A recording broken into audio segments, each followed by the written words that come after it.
la montagne il fait encore froid et les fourmis commencent à peine à sortir. Et elles sont encore toutes engourdies, toutes endormies. Elles font tout au ralenti, elles sont toutes lentes partout.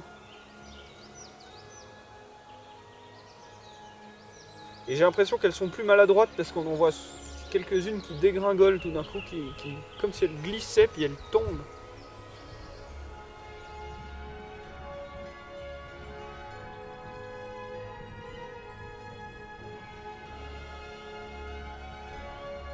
Toutes ces marguerites, toutes ces marguerites.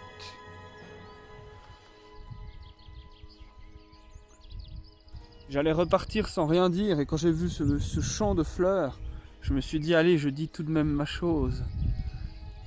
Le champ de fleurs va me donner le courage.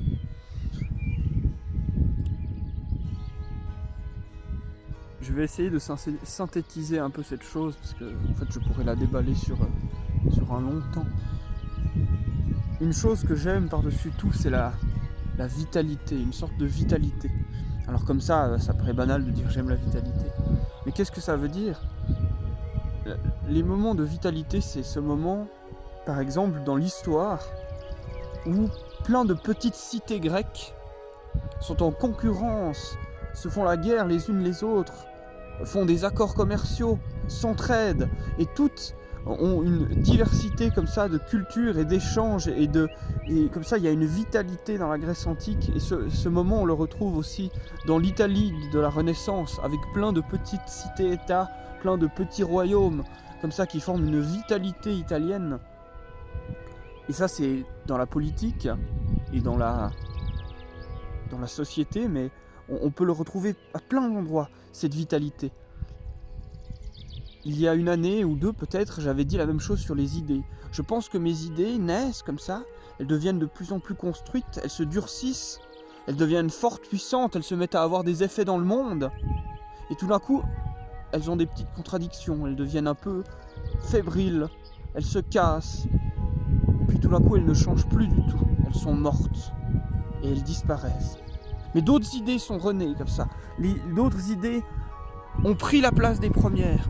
Et comme ça, il y a une vie des idées qui viennent, qui meurent, qui se contredisent, qui renaissent, qui repartent, qui vont dans tous les sens. Et ça ressemble à la nature sauvage. La nature sauvage, plus elle a de variétés comme ça, d'espèces différentes qui naissent, qui meurent, qui reviennent, qui reprennent leur place, etc., plus elle est vivante, plus elle est vitale. Mais ça n'empêche pas d'avoir des fleurs similaires, comme celle-là, comme celle-là, comme celle-là. Ça n'empêche pas les cités grecques d'avoir des cités qui ont des idées similaires, d'avoir des villes où tout le monde se reconnaît de Athéna, où tout le monde se reconnaît de Sparte, d'Athènes, de toutes les villes. Je me dis pour une pensée, une philosophie que l'on voudrait transmettre aux autres, il faudrait éviter de dire une vérité. Si on a vraiment confiance en soi et qu'on pense vraiment ce que j'ai dit sur la vitalité, eh bien on doit donner une pensée qui permette derrière la renaissance d'une vitalité. J'ai une goutte qui coule du nez, il fait froid. Il faut avoir une pensée qui permet derrière, si on compte la transmettre, la renaissance d'une vitalité. Si notre pensée réunit des gens, pourquoi pas? Mais si elle réunit tout, l'univers tout entier, eh bien on fait disparaître petit à petit cette vitalité. Si notre pensée, elle dit « Ceci est la vérité absolue, indépassable », eh bien derrière, on provoque la disparition de cette vitalité.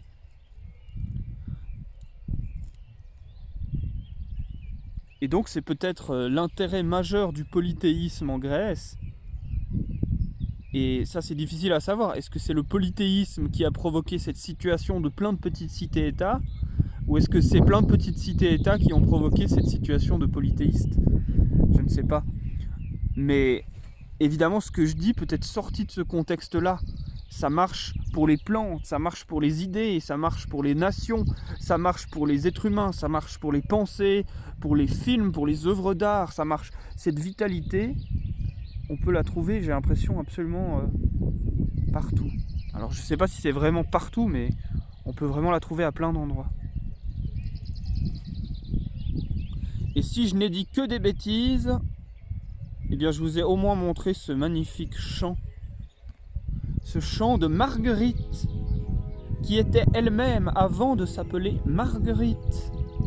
N'est-ce pas Marguerite? Oui, je suis moi-même avant de m'appeler Marguerite. Oui, je suis moi-même. Je suis moi-même avant de m'appeler Marguerite. D'accord Marguerite. Non, ne m'appelle pas Marguerite. Je suis moi-même. Blablabla.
Pour permettre cette vitalité, il faut que chaque entité ait le moyen de refuser d'être englobée dans quelque chose de plus gros.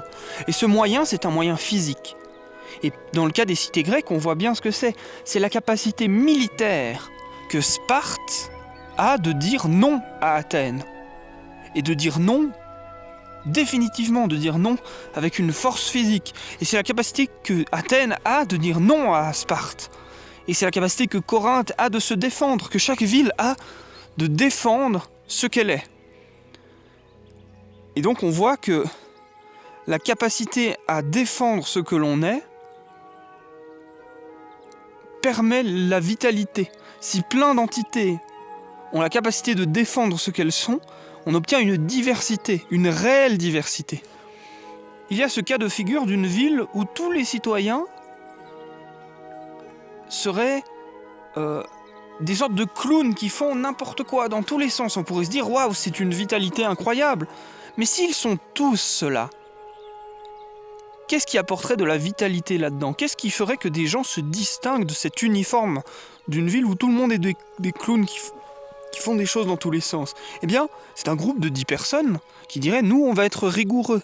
Et là, paf, on augmenterait la vitalité dans cette ville. Et peut-être qu'on pourrait voir un groupe de 1000 personnes qui diraient « Nous, on va être stoïciens, on va prendre du recul sur les choses et on va distinguer ce qui dépend de ce qui ne dépend pas de nous et on va vivre calmement notre vie comme ça. » Et d'un coup, un groupe de 100 personnes qui vont dire « Nous, on va être épicuriens, on va aller dans les jardins, profiter un maximum du plaisir qu'on peut avoir en ayant le moins de souffrance possible et avoir une vie simple comme cela. » Et un groupe de 3000 personnes qui vont dire « Nous, on va se concentrer sur notre tâche, on va travailler rigoureusement à notre tâche, une tâche précise que l'on aura sélectionnée et on va tout faire pour cela. » Et un autre groupe qui va être mystique des mathématiques, hein, et tout d'un coup, 3 personnes isolées qui vont dire « Nous, on va être extrêmement violents avec quiconque, parce qu'on va même être violents entre nous, etc. » Et quelqu'un, tout d'un coup, un Diogène comme ça, qui serait par terre dans les rues et qui ferait pipi sur la première personne qui le dérange, eh bien, ça, ce serait une vitalité dans la population. C'est une vitalité dans la population.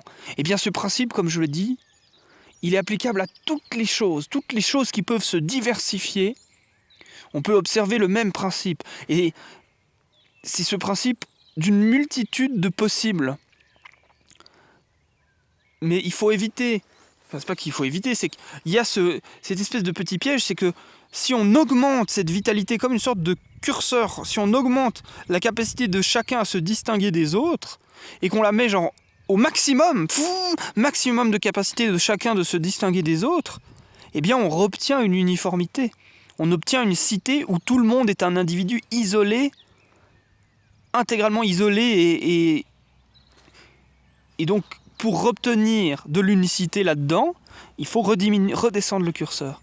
Et donc on comprend bien que cette vitalité n'est pas un maximum de capacité de se dissocier des autres. C'est une tension entre cette capacité de se dissocier des autres et cette capacité à s'associer des autres. Et cette tension et cette multitude de courants qui peuvent se former à l'intérieur d'un milieu, de courants d'uniformisation et de ressortir de l'uniforme, cette variété, cette multiplicité de plusieurs courants qui peuvent s'alterner, de distinction de l'uniforme et de retour à l'uniforme, eh bien, cette tension entre ces deux pôles qui sont l'absolu d'uniformité et l'absolu d'individualité ou de distinction, eh bien cette tension, c'est la vitalité. Cette tension qui est en mouvement permanent.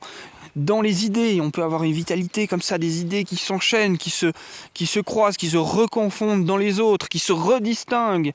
Comme ça, des tensions dans les idées, des tensions dans le type de personnes qu'on a dans une population, dans le type d'œuvres d'art produites, je pense que dans toutes les choses qui forment un milieu dans lequel il peut y avoir des choses qui se distinguent du reste, on peut retrouver cette vitalité. Et c'est gigantesque.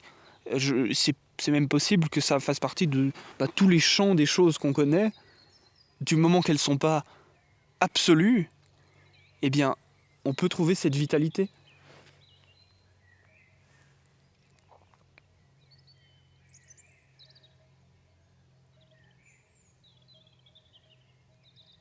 Vous voyez, cette chose intéressante, c'est que si je détruis ma vitalité mentale, je dis, maintenant je vais uniformiser toutes mes pensées, ce sera ça définitivement, je vais penser ça définitivement, pour toujours.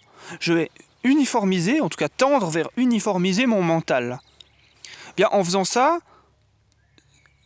j'uniformise mon mental, mais si tout le monde autour de moi fait l'inverse, eh bien, pour la société, j'aurais créé une vitalité. Et donc, on a cette étrangeté que si j'uniformise mon mental, donc pour mes idées, c'est une mort, mais pour la société, si tout le monde autour de moi fait l'inverse, eh bien, je crée une vie. Et donc, en créant la mort à des endroits, on crée la vie à d'autres. En créant, tout d'un coup, une uniformisation à un endroit où personne n'est uniformisé, eh bien, on provoque, hop, une sortie de l'uniformisation de cet endroit, de ce milieu. Comme si l'uniformisation à une échelle provoquait la sortie de l'uniforme à une autre échelle. Le fait que les plantes soient certaines structurées de la même manière, d'autres d'une autre manière, certaines très peu nombreuses d'une autre manière, des très nombreuses d'une manière encore différente, eh bien ça c'est une vitalité. Et on voit bien que dans cette vitalité est compris un peu d'uniformisation. Car si cette vitalité n'était que de la séparation du reste, de l'appartenance à aucune structure similaire, ce serait un énorme chaos. Aucun sapin n'aurait les mêmes structures que les autres sapins, aucune fougère n'aurait les mêmes structures qu'une autre fougère, rien n'aurait de structure similaire avec rien. Eh bien ce serait un chaos, et donc ce serait une uniformisation à nouveau. Et donc cette vitalité qu'on peut observer dans les plantes sauvages, mais comme dans tous les principes où il y a plein de choses qui peuvent se distinguer, des choses qui peuvent se remettre ensemble, se rassocier, et bien cette vitalité, on peut la voir par l'apparition de multiples structures différentes, de multiples formes, de multiples uniformisations des choses, dans tous les sens. Et c'est la vie. C'est la vie.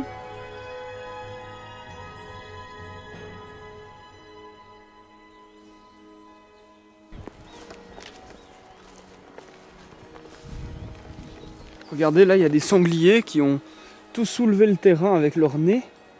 Et on voit bien que tout là où ils ont soulevé le terrain, il y a cette fleur blanche. Cette petite fleur blanche avec ses feuilles, c'est de l'ail des ours. Donc je pense que les sangliers remuent le sol là pour trouver les petits oignons d'ail des ours. Ça, c'en est certainement un. Donc ils ont tout remué là, cette zone qui est couverte d'ail des ours. Le danger commence à rôder dans la montagne en dessus de chez moi. Il y a un homme qui est mort dans un gouffre il y a quelques semaines. Il a fait une chute de 40 mètres dans un gouffre. Mais c'est un gouffre qui est encore plus profond que 40 mètres. Un des plus profonds gouffres de la montagne. Et il y a une meute de loups dans mon village. Il y a une meute de 6 loups. Alors bon, je pense pas qu'ils sont prêts à attaquer des gens, mais bon, là, dans la forêt où je suis, il y a des loups.